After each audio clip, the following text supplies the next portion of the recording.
True reports में आपका स्वागत है। मैं जमील अख्तर। रतन टाटा का निधन 9 अक्टूबर को हुआ था। 15 दिन के बाद उसकी वसीयत सामने आई है।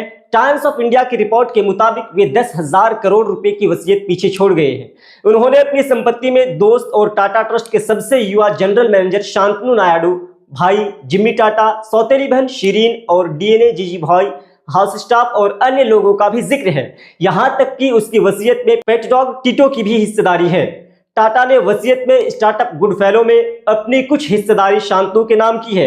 विदेशों में उसकी शिक्षा पर होने वाले तमाम खर्चों को भी शामिल किया गया है।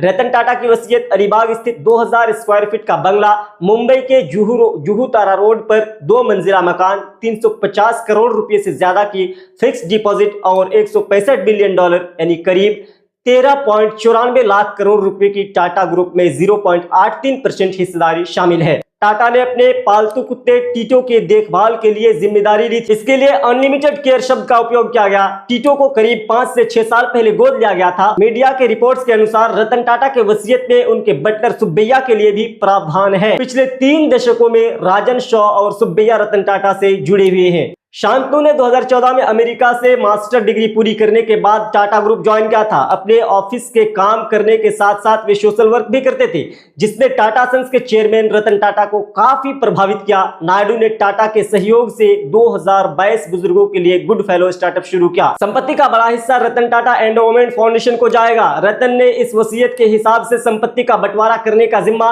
अपनी सौतेली बहनों शिरीन और डायना जीजीभॉय के साथ साथ वकील दाराएस खंबाटा और अपने करीबी दोस्त मेहली मिस्त्री को दिया है।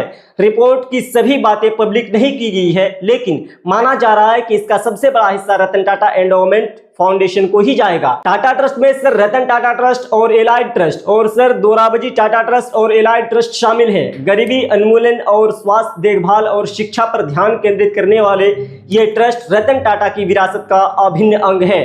टाटा ट्रस्ट की जिम्मेदारी सौतेले भाई को मिली। इसी महीने 9 अक्टूबर की रात टाटा का निधन हो गया।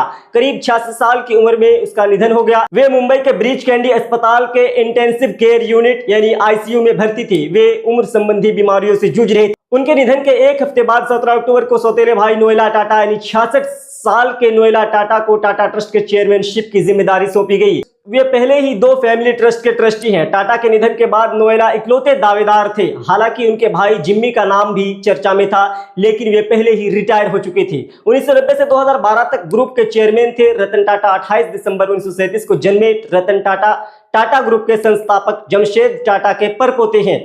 वह 1990 से 2012 तक टाटा ग्रुप के चेयरमैन थे और अक्टूबर 2016 से फरवरी 2017 तक अंतरिम चेयरमैन थे। रतन ने अपनी विरासत को एक नए मुकाम पर पहुंचाया। उन्होंने एयर इंडिया को अपने एम्पायर में शामिल भी किया। विदेशी कंपनी फोर्ड के luxury car brand land rover और जगुआर को भी अपने पोर्टफोलियो में जोड़ा। आज के लिए इतना ही। बहुत बहुत शुक्रिया।